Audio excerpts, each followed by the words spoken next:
J. Keys, welcome to the show. Hey, all right now, sir. You know what I mean? Hey, when they say good morning, good afternoon, good evening, whenever you're watching this show. There you go.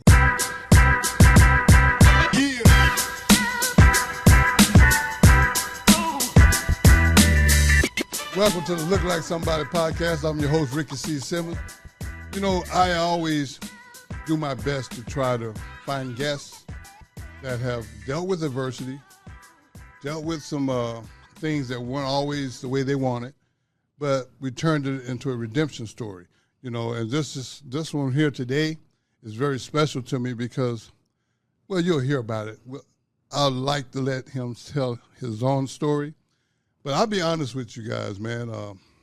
This world we live in is kind of difficult at times, but I always search for the positive. It may sound repetitive, but I think it's important. And before I introduce him, I want you guys to do me a favor. I want y'all to hit that subscribe button and hit that little notification bell too, so you'll get notified every time we do something new on this channel. Every day I focus on being positive, and I look for people that have that same mentality. I understand there's adversity. I understand that. I'm not downplaying that part. But I want y'all to know my guest today, I'm very proud of him, first of all, because he's like a little brother to me.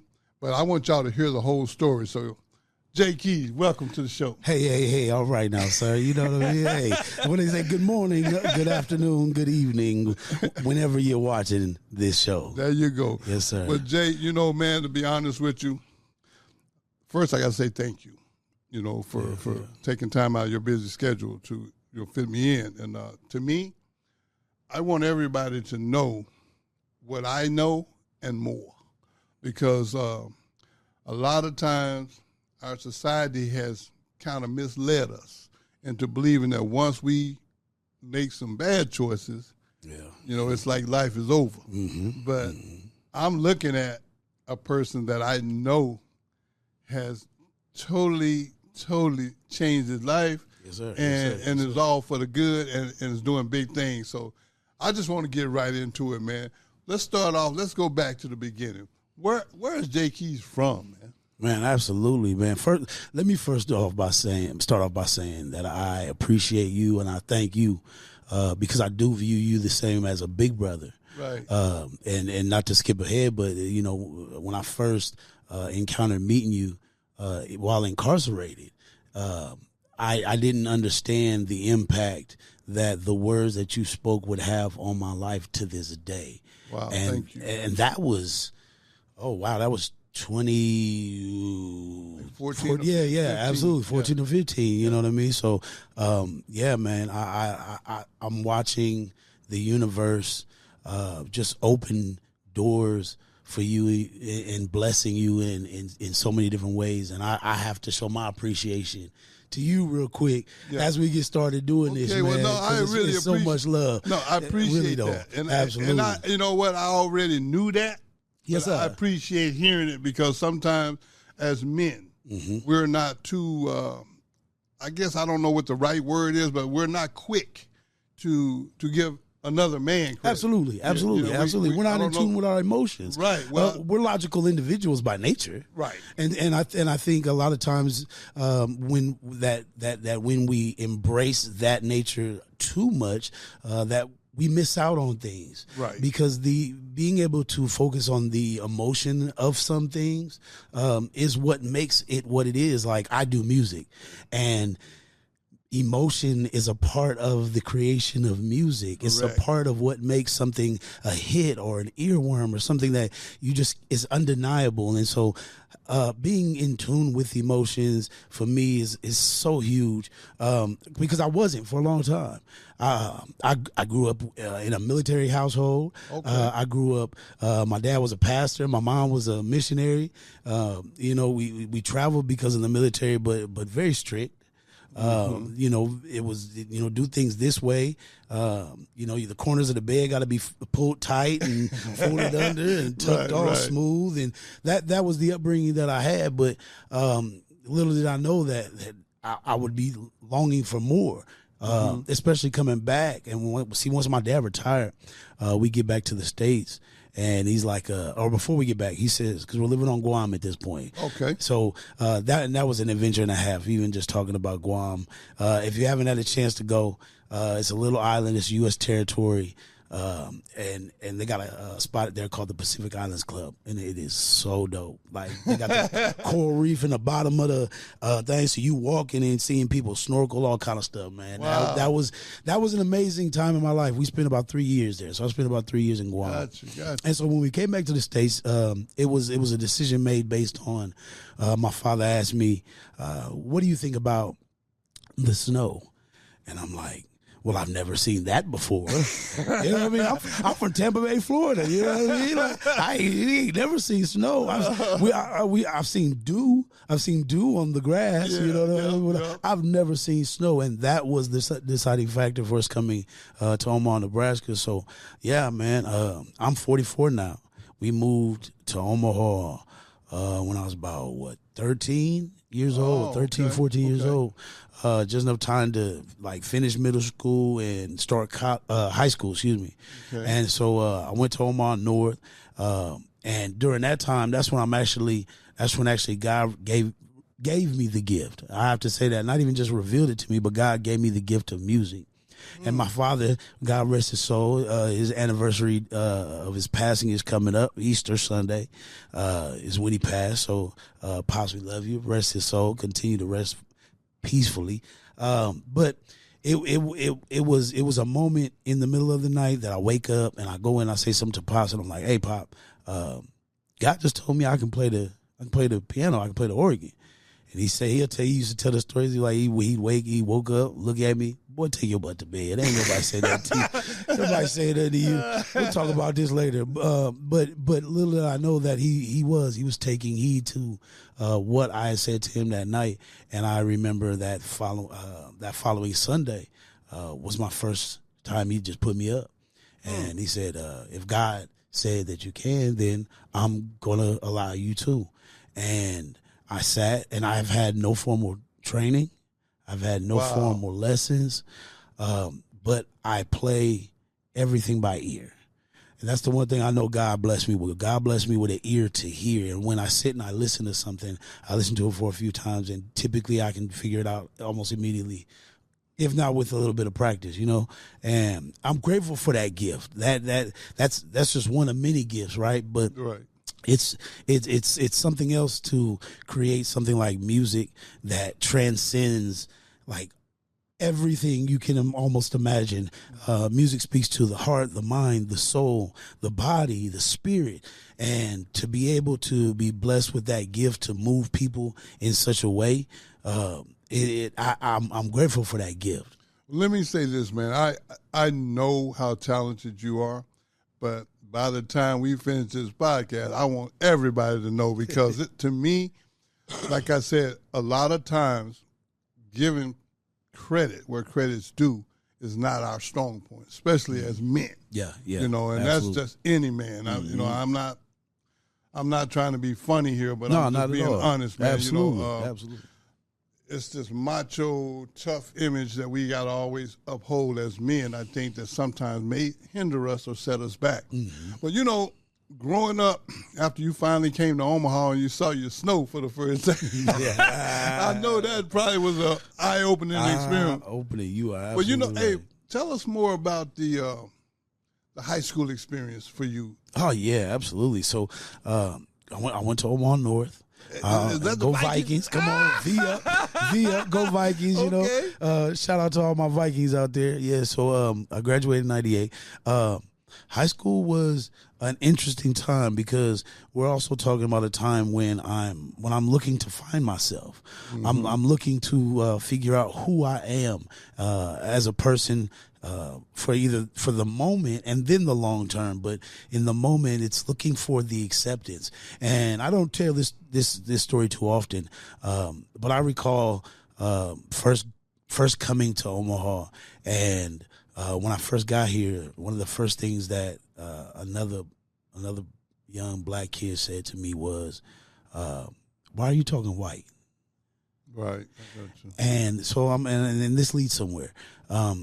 Him saying that caused me, because of how I was raised. Mm-hmm. I didn't understand that as talking white or talking black. There was none of that in my household. It was just you talk how you are raised, and my parents were real strict on enunciating because we were from the South. So it was always enunciate your words, teeth and tongue your words, and make sure people understand. Talk with diction so people understand what you're saying. Right. So that's where I came from. And to hear that as a young black intellectual, it forced me to understand that if I was going to survive in this new world, that I had to make some changes to myself. Later on down the line, those changes would end up being bad for me. But I tell this story to highlight that us as a people, we have to recognize that it isn't always just a black or a white thing.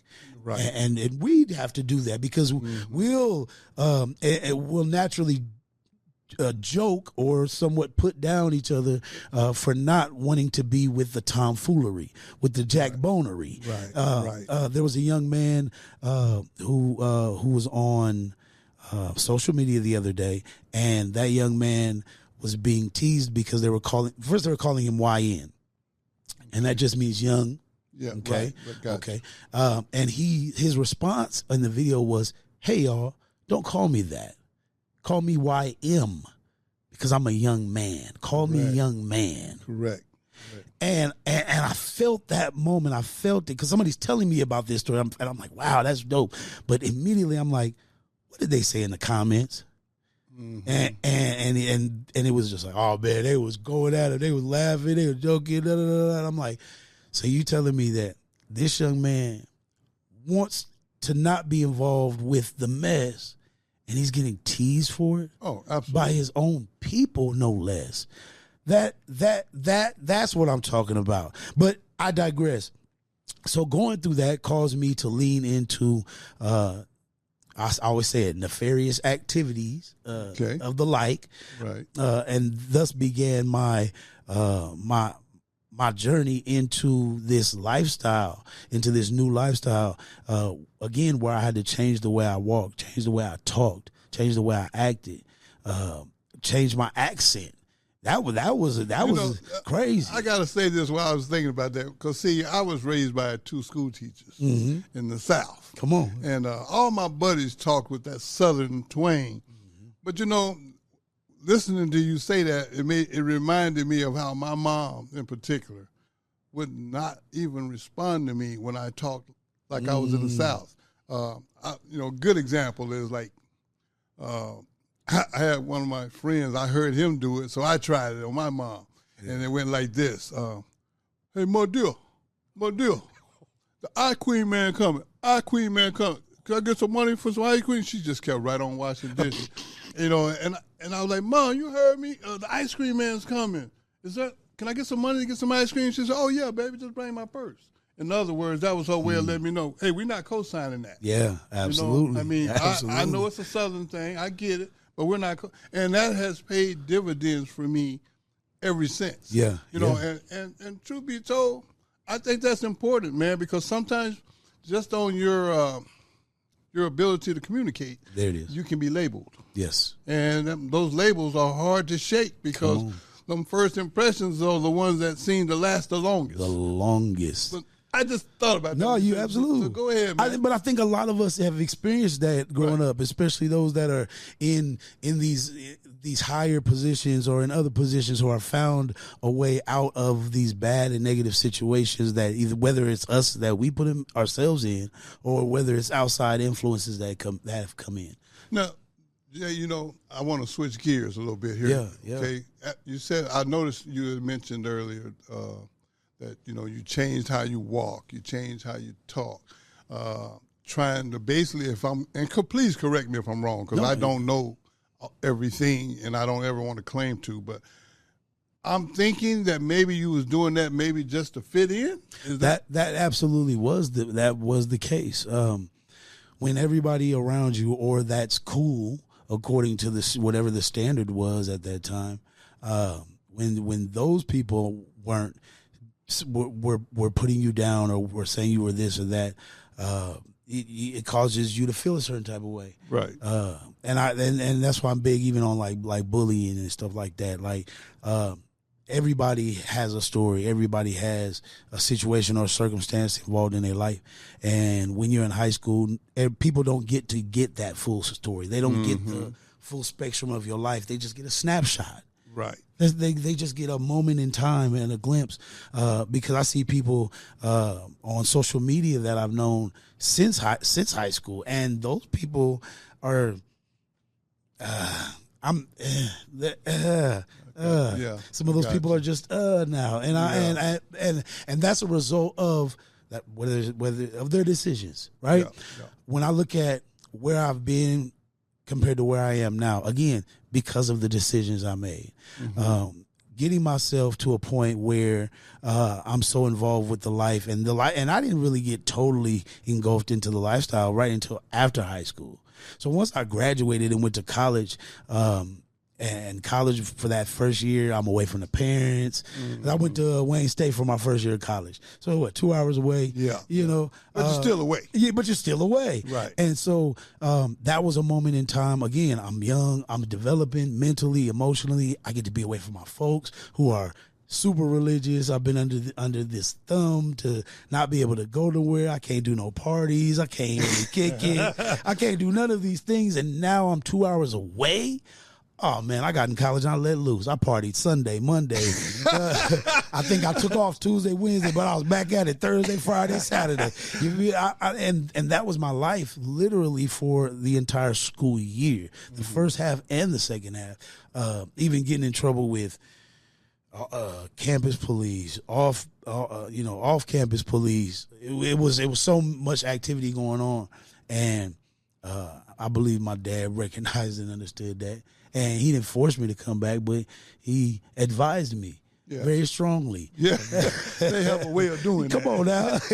He advised me very strongly, and I heeded that advice, and I came back. And so through those years, I understood that that a lot of that stuff wasn't for me, and I went the music route.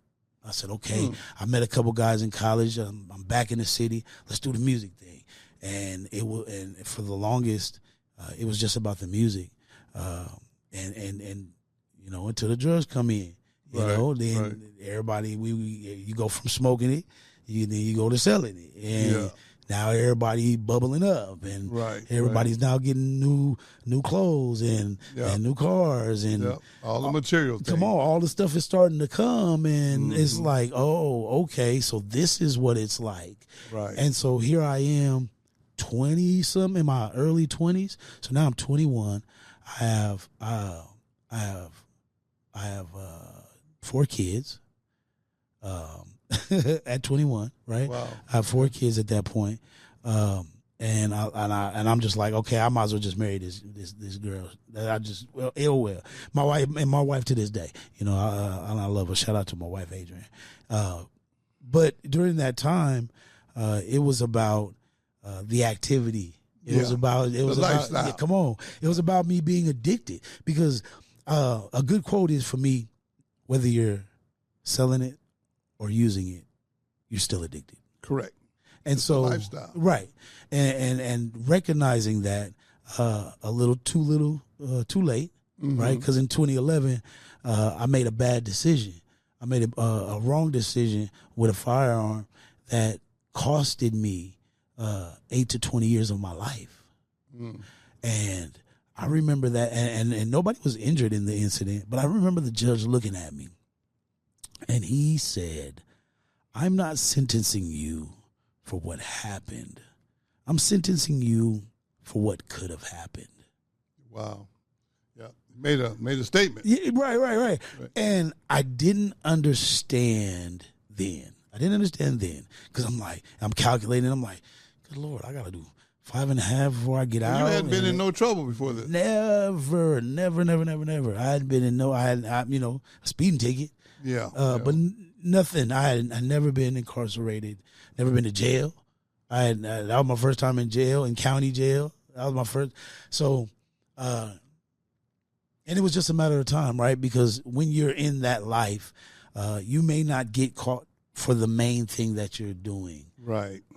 But eventually, no consequences coming. It's coming, right? Yeah, right. And you have to know that. And some people, they whether they know it or they don't know it or take it for granted, whatever it is. If you're in it, if you're in it, listen, y'all listen. If you're in it, it's you only have a small window to do whatever you're going to do, and then you have to get out. It's just, it is what it is. You have a small window to do what you do, and then you have to leave it alone. And if you don't, I'm living through that too. You know, the funny thing you say that, though, what went through my mind was a lot of people initially, that's their plan. I'm going to jump in, I'm going to come up, I'm going to stack my little old paper, and then after that, I'm bouncing back and doing something on the legal tip. And I'm going to use this little illegal gain to fund the legal. Right. The concept, I guess, sounds good in your mind at the time. Absolutely. But when you don't have hindsight. Come on. And you go out and try this, and it don't go according to plan. There's some people going to get in your business. Come on. That you don't really want in your business. Absolutely. And, and I'm always big on talking about that because not that I'm proud of all the things that I had to endure, or the things I put myself through to figure this thing called life out to a certain degree. But I really, really have dedicated my life to my parents first. But more than anything, I want to help as many people as I can. And I know that that's something that we'll get into with you. But, man, please listen. Those consequences, the people that call themselves your friend, when you're out here doing your thing, they tend to disappear when things go south. Absolutely. And, and the podcast today, I want everybody that's listening, I'm not saying you're doing bad things. I'm not. But you may know someone, maybe a family member or just a friend, that is. Really, really think about what we're saying, because it's not something that you can really put in words to make you really understand the significance of consequences for your actions. Right. We've been told that all our lives. If you do this and you don't do that, this is what could happen. But until you experience it, it's like it's foreign to you.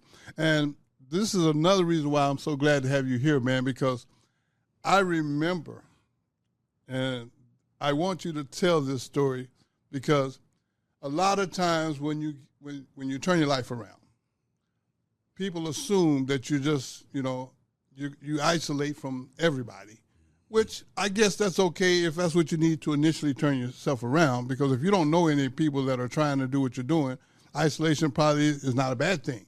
But I want you to tell the story of how we met. Yeah, absolutely, man. So, 2014, Tecumseh State Institution, State Correctional Institution. State Correctional. I'm there serving my 8 to 20. I am in the substance abuse unit.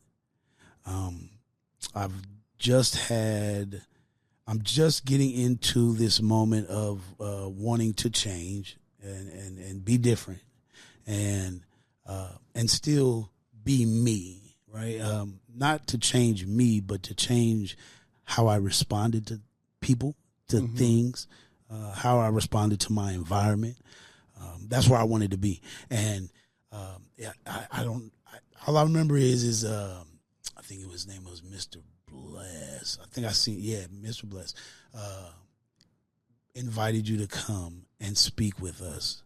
And I had just finished the 7 Habits class. I was a mentor, in that, and we're all sitting in the joint, and You know, it's a couple of people, man, like, what we doing here, man? I'm like, what this dude? Who?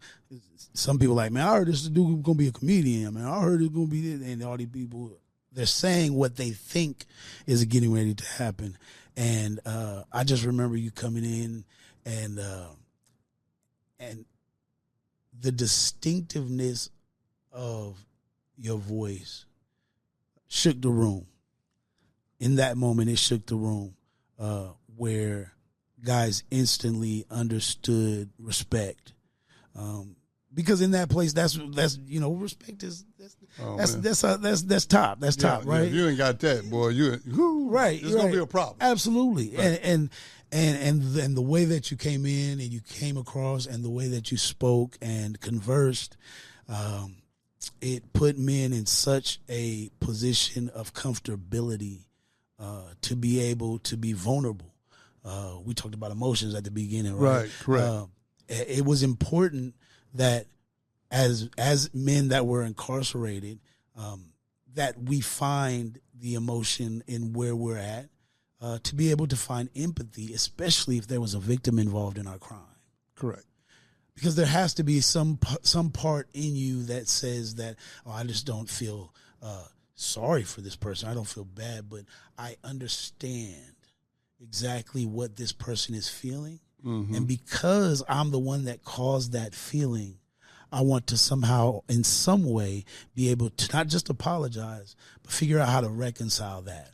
Right. And whether that's reaching out to other individuals, stopping or helping to prevent, or helping to move people forward or grow and develop, whatever the case, or doing a victim impact summit class, having those moments where you understand your actions and how your actions fully affect not just you, but anybody that's in your circle of influence, right? Right. And again, it was the perfect coupling for me finishing the 7 Habits of Highly Effective People by Stephen Covey, and then meeting you. And I remember at the end, I was like, hey, can you sign my book? I just need you to sign my book, man. I don't know. And I remember, like, one of the last times I said, man, I'm gonna get with you when I get out.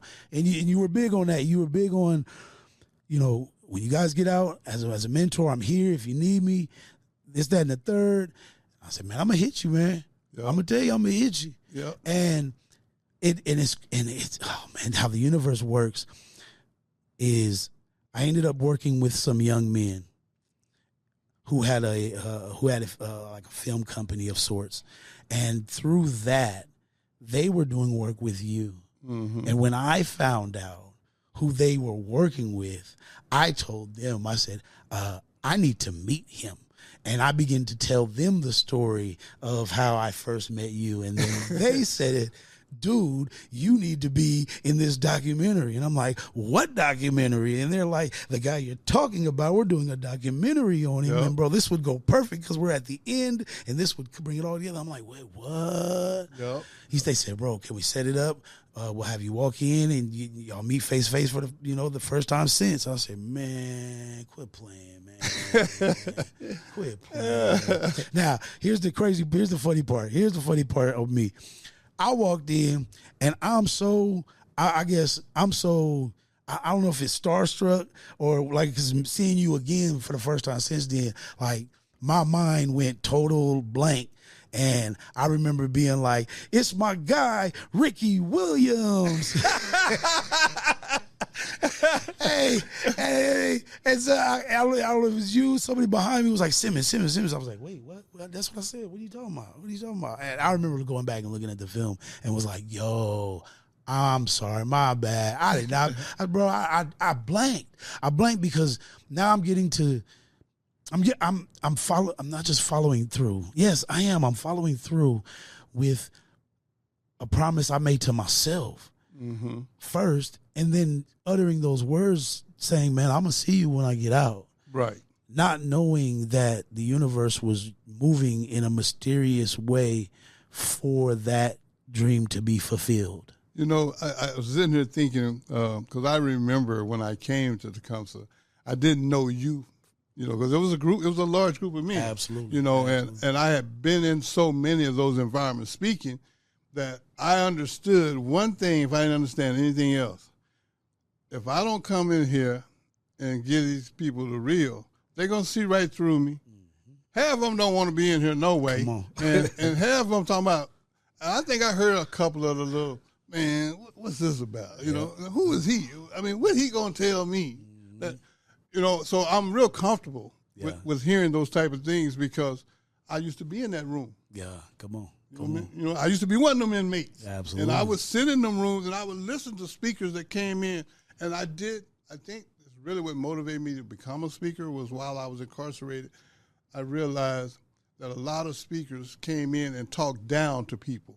That didn't sit well with me. You know, I never said nothing while I was incarcerated, but I always remembered that. You know, it's like you come in, you're going to do your little hour deal, then you're going to bounce, and you know, and I'm still here. Yep. I mean, I'm already paying the penalty for the crime that I was accused of, and now I got to sit here and listen to somebody talk down to me. It's like double punishment, man. So I promised myself, I said, man, when I get out of here, I'm gonna turn my life around, but I'm also gonna do some speaking because I know what it's like to be on the other side of that microphone or that room where I'm looking at the speaker and I'm just a face in a crowd. Yeah. And I saw the impact that those speakers were having.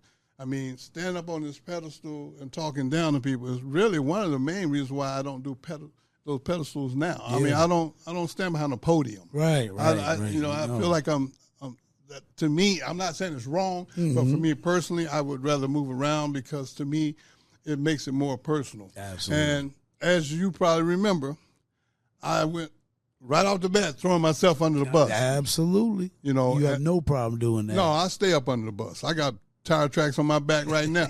I mean, but the point I'm trying to make is when you make yourself vulnerable to your audience, I think it's very, very important for them to relax their shoulders, so to say. Come on. Yeah, because once those shoulders relax, now the ears will open up. Come on, talk about it. And I remember doing that and then leaving that place that day, and I was thinking to myself, you know, I remember, you know, you asked me to sign the book and stuff, and I'm thinking to myself, man, I know I left an invitation for those guys to reach out because I understood what the substance abuse unit was about. You know, you're not doing life in here. Right. One day you're going to get your freedom back. There you go, absolutely. And, you know, and I just wanted to let you or whoever else was in that room, hey, man, there is one person you can reach out to that's not going to be judgmental because I've been where you are. Yeah. Several times. Yeah. See, I was a little different from you in that respect. You know, one time wasn't enough for me. Come on. Yeah, I had to go back, I think I went back 4 times to finally get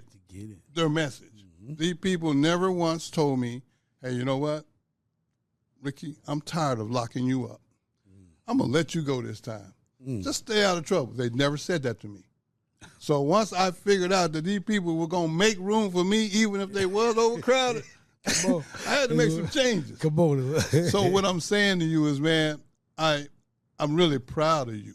Thank you. And I'm saying that from the bottom of my heart because not only did you come out and handle your business, man, you came out and became a part of my documentary. I mean, you did what you said you were going to do. And to me, that's priceless because you've been in there like I have. We done seen people, I'm finna get out here and do this here, and then next thing you know, here they come back through the gate. Like, man, you just got out. You just How'd you get back that fast? Right. So my point I'm trying to make is, anybody that's listening, please understand something. There's a reason why this young man is on the show tonight.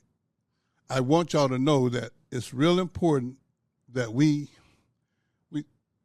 try to help each other. And like I said, after that day, I mean, you got to understand my point, too. I've done been in so many prisons speaking. I don't know who all I done spoke to. And I don't know how many of them. I mean, I do know some that has gotten out and went back in for various reasons. But, it really does my heart well, man, to see someone that I may have had a small part to do with it. I'm not saying I had everything to do with it, just a small part. Because the goal is to help people. Yes. And yes. I heard you mention something else, a little off topic, but I gotta say this. Yeah. I heard you mention Wayne State. Yeah, yeah. Well, my business partner went to Wayne State. Yeah, okay. Yeah. Okay. So big shout out to Kim Kelly. There it is. Shout out Wayne State Wildcats. but no, on a serious note, man, I mean, a lot of people get another opportunity and they don't take advantage of it. Yeah. And I just wanted to make sure that we give props where props are due, because it's not easy when you get that felon tag or whatever. Oh, yeah. You know, people look at you differently for no reason. Yeah. Other than the fact that you're so-called felon. Mm-hmm. Whether you're a good person or not is irrelevant. Yeah, you know, the minute they see that, it's the automatic judgment. Yeah, their shoulders tighten up. Yeah, and you know, and we still have to go on. Mm-hmm. And see, and this is where I want to go next is, since your release, tell me about that process, how you got from being released to where you are now. Man, it was about developing a plan. I had to sit down and be honest with myself. Right. Like I had to say to myself, you don't really like reading and writing. You just don't. But you need to. Yeah. So let's start somewhere. Right. Let's just start with a list of things that I'm good at. I started there. I'm in prison, and that's the first thing I did. What are you good at? When I got through, I think with maybe like 3 or 5 of them, I sat there and I stared at it. And the more I stared at it, the more things started to flow.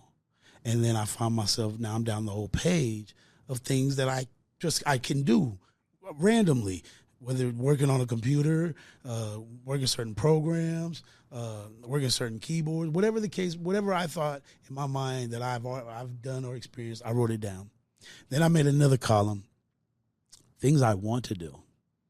Mm-hmm. So things I'm good at, and then things I want to do. And I wrote down a long list of things I wanted to do. And I looked at both of those lists, and then I began to create a game plan off of that. I said, I want to figure out how to make money off of my music. I want to make music, so how do I? And so begin with the end in mind. So that's habit, not habit 1, but habit 2, Stephen Covey, 7 Habits of Highly Effective People. Right. So first I had to begin with the end in mind. I went all the way to the end and said, what do I want to see? I want to have a studio. I want to be able to have multiple places to record. I want video equipment. I want lights. I want da-da-da-da. I started naming all these things I wanted, and I wrote it all out. And I would share that list. Once I wrote that list, I shared it with everybody in the joint. Hey, man, y'all know I'm going to have this, man. Y'all know I'm going to have this. Man, come on, kid, whatever, man. You just the keyboard guy. Well, I'm walking around the yard with a keyboard. But I stayed focused on that vision. So once I got out, I started small. I said, okay, let me find my old computer. I just brought out my old computer. And I started to do the research on how do people actually make money off of music. Where's the money at? And it led me to, where my skill set is, which is making and creating music. And once I understood the dynamic of finances and said, okay, I can charge for a need. If somebody has a need, then I can charge somebody to fulfill that need, to make their life a little easier. Let's do it with music. And I started with a small computer in my apartment, and I went and found somebody that knew more than me. There you go.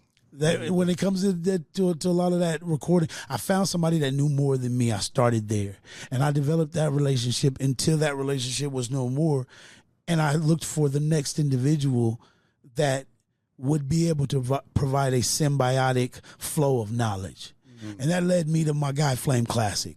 Flame!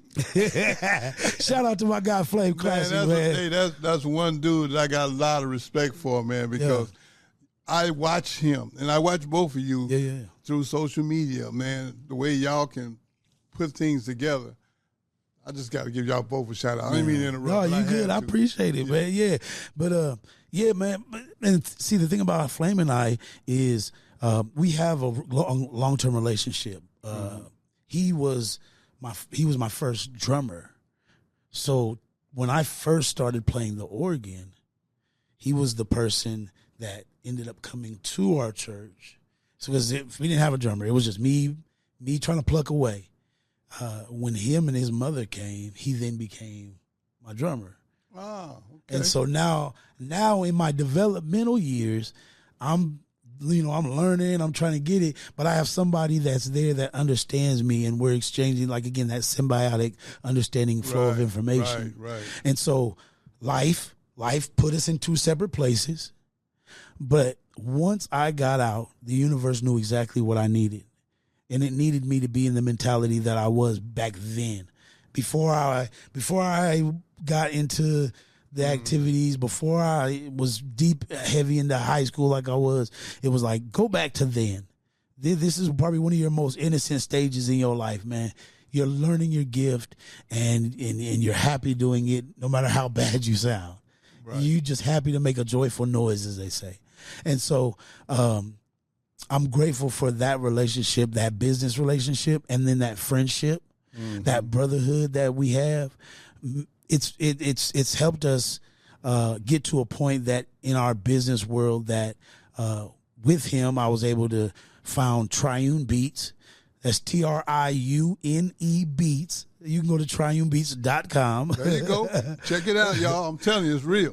Or triunebeats.beatstars.com for all your music needs, right? And so I started and developed that with him. And the concept behind Triune was that him and I were coming together as two to create a third entity in the music. And then that third entity would then be the thing that elevates what we do to the next level. And that was the concept, right? Another part of the concept was 1 + 1 doesn't equal 2. That 1 + 1 equals 3. Even in birth, when you have a mother and your father, you have 1 + 1 that come together, and then now there's 3. You see what I'm saying? So however you do your math is your math, but either way, it's still factual, right? Right, got you. And so that was the concept behind our developing our company.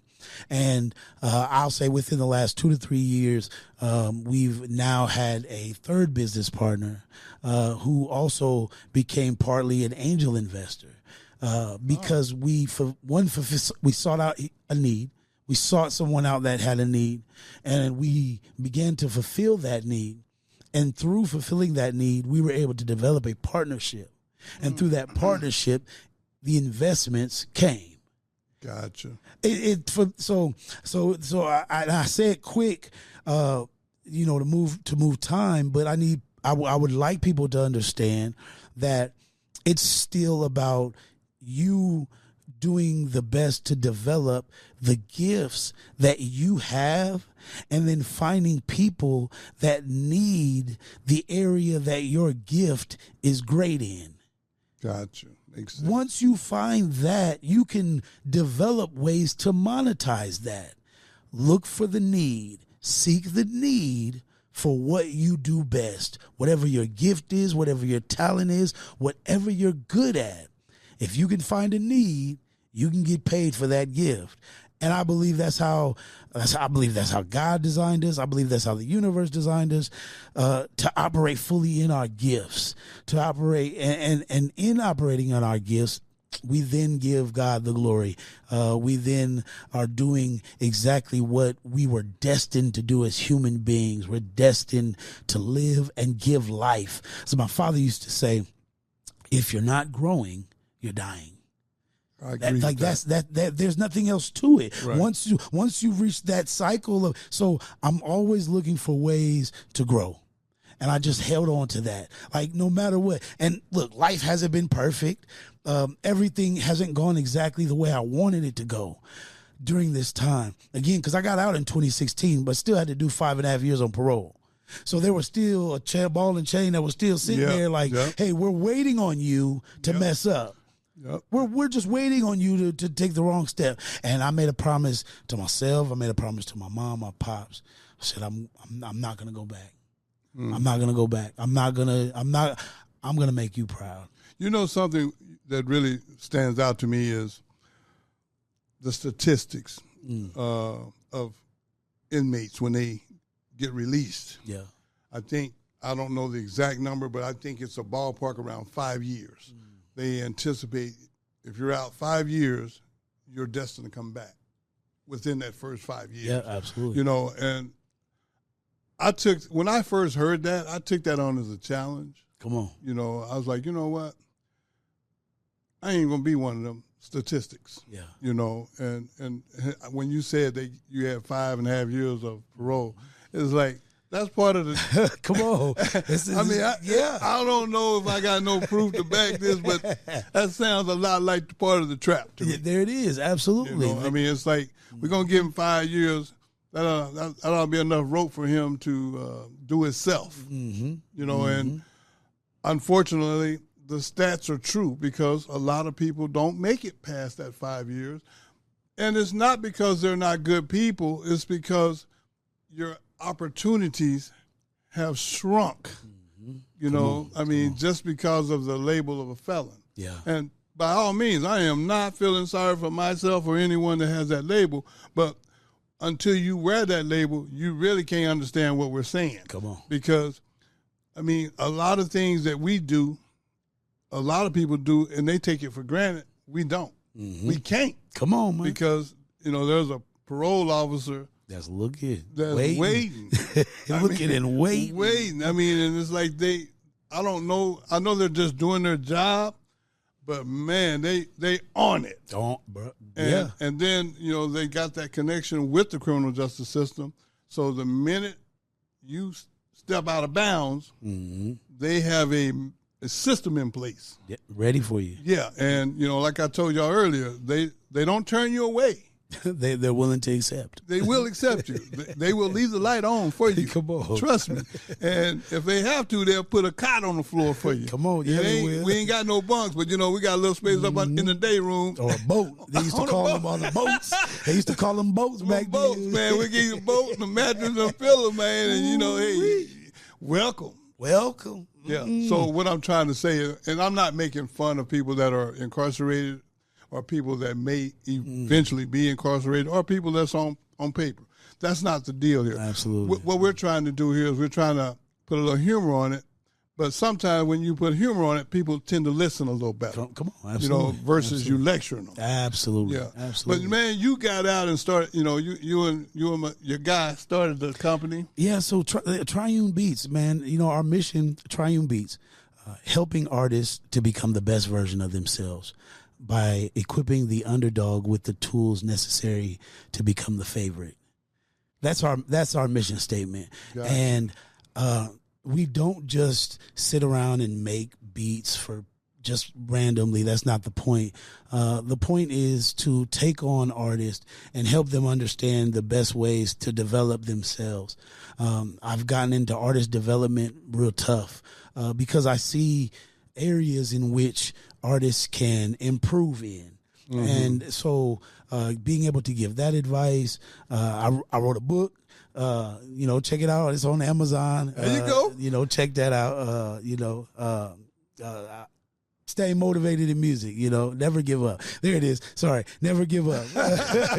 How to stay motivated in music. Well, you know, the things that you have accomplished since being released and the things that you're continually doing, these things are very, very important for people that are maybe just getting released. Absolutely. That don't understand that, you know, yes, you can put something together. Unfortunately, there's just not a lot of people promoting that part. Come on. You know, I mean, and I've said this on several shows, negativity seems like it's on steroids. I mean, it gets a whole lot of attention and traction, but you're trying to do something positive, and it doesn't seem to get that same energy. Yeah. I don't understand why negative is so important to so many people, but it's okay. That's your choice. That's fine. Me, myself, I like positive. Yeah. I mean, I made a joke the other day on a video about, I think I seen adversity out in the driveway doing push-ups. You know, and that's cool. Trying to get strong. Yeah, trying to get strong before I walk outside. I'm okay with that, though, you know, because I understand it. It's not nothing new. It's been around forever. It was around before even I was born. So I understand that adversity is not going to say, well, I'm going to give Ricky a pass because, you know, he really don't want no adversity in his life. No, when you are out there trying to do something productive, that's who adversity is looking for. Absolutely. And it seems to do a wonderful job of finding people. Come on, man. Because there's no reason to go back into a system that you know you've already been through that didn't really benefit you. It took some of your time and your freedom, but it didn't benefit you until you made your mind up. Yeah. So I give prison a lot of credit because, in my opinion, even though it took me multiple trips, I can honestly say that final trip got my undivided attention. Yeah. You know what I mean? Yeah. And now I understood the significance of what I'm dealing with. And this thing called life, I said this before. I know you've heard it before, but I'm going to say it again. Yes, sir. Fair. Get away from that concept. Because when you thinking things are going to be fair, when I'm in Texas, they got this thing every year in Dallas called the State Fair. Yeah, come on. And they taking advantage of you there. So I don't expect fair in my life. I try my best to be as good as I can be to people. Yeah. But I understand people are going to be who they are. And a lot of people, we're individuals. Yeah. That's why we are individuals. We're different. We look at things different and we see things different. But get away from that concept of fair. Yeah. Life ain't going to be fair. It won't. I mean, if life is fair, then, great. I just never personally experienced a fair. Come on. Absolutely. Life. No. But that's okay. Not complaining about that either. Matter of fact, that's a big part of what keeps me focused. More than anything, it helps me realize that I know the consequences of my actions. And the other thing that I think I spoke about when I spoke there was, I know people don't like this concept, but I love haters, man. That just floats my boat. Because to me, if ain't nobody hating on you, you ain't doing nothing. Yeah, you're right. You're right. No offense, but that's just my personal opinion. If they're not talking about you, then you're not doing anything at all. That's the way I see it. Now, I could be way off on that, but that to me is correct. I mean, when people hate on me, I got another one of those Ricky-isms. Yeah. I need 50 feet. Come on. I need 50 feet. Yeah. And I think those little things like that I have put in place are kind of like boundaries. Yeah. That's my version of boundaries. I for me, in this especially the last few years, I do my best to practice gratitude. I will say that I'm grateful for everything. I just dealt with a situation 2 Fridays ago where I shouldn't have been grateful for the situation at all. And the only thing I just kept asking God, I kept asking the universe, help me find the gratitude in this. Because I don't feel it, I don't see it, and this hurts too bad. Please help me understand and find the gratitude. I want to be grateful. And I was able, in a week's time, I was able to find the gratitude. It didn't come back to me until a week. It took me a whole week to even be grateful for the situation and what it was doing to me. I didn't understand what was happening and why this was happening the way it was, but I continued to say that I want to be in a state of gratitude. Help me to stay in a state of gratitude. That's all I wanted to be.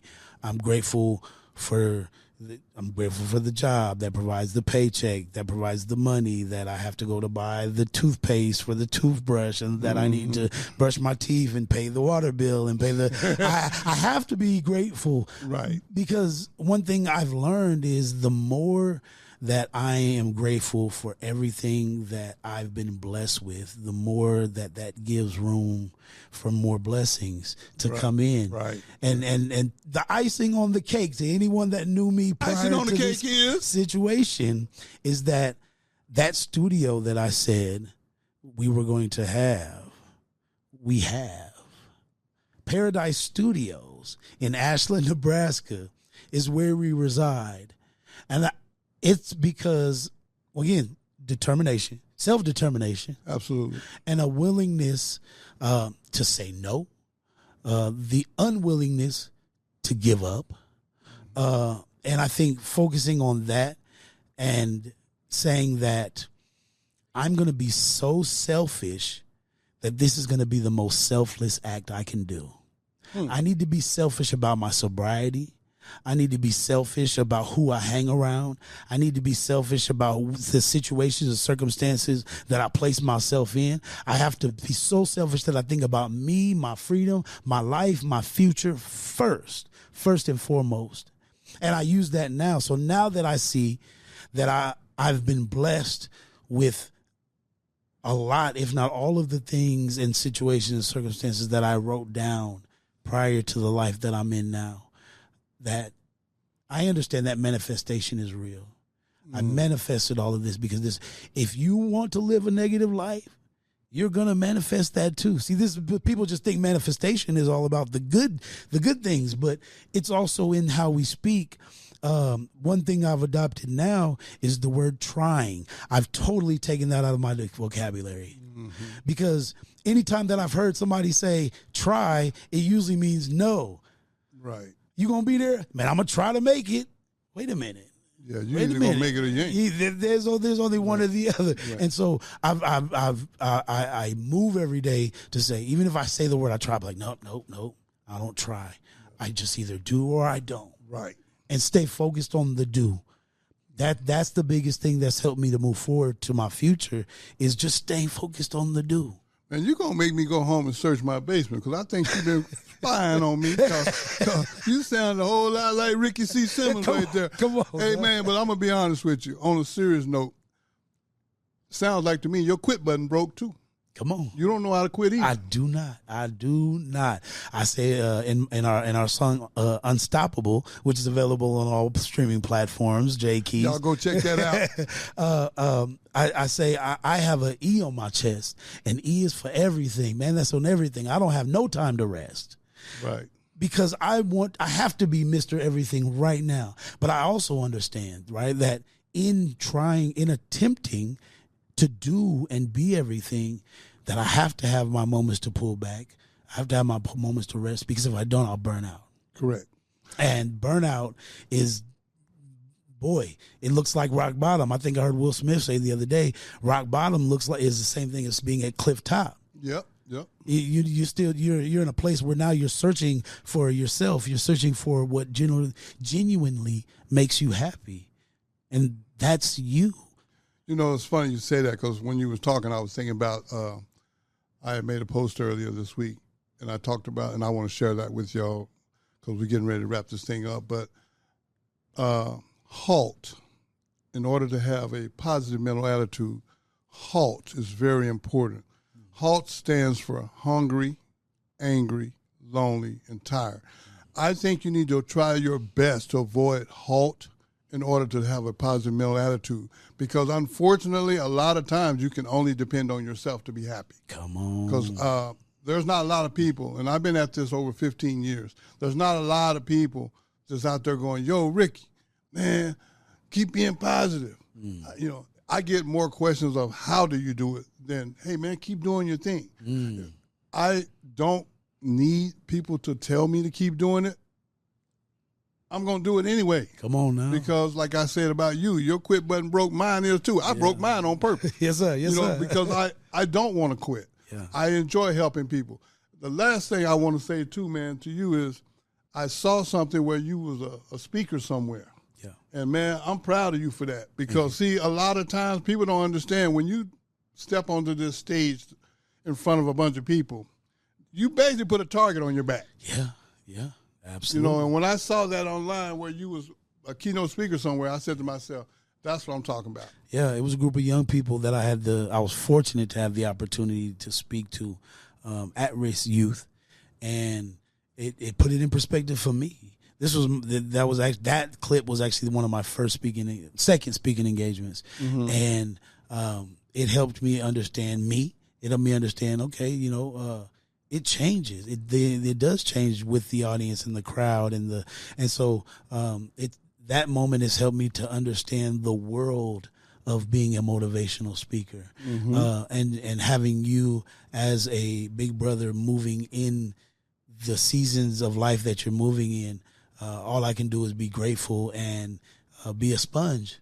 Be grateful and be a sponge that can absorb the things that can help me to be better.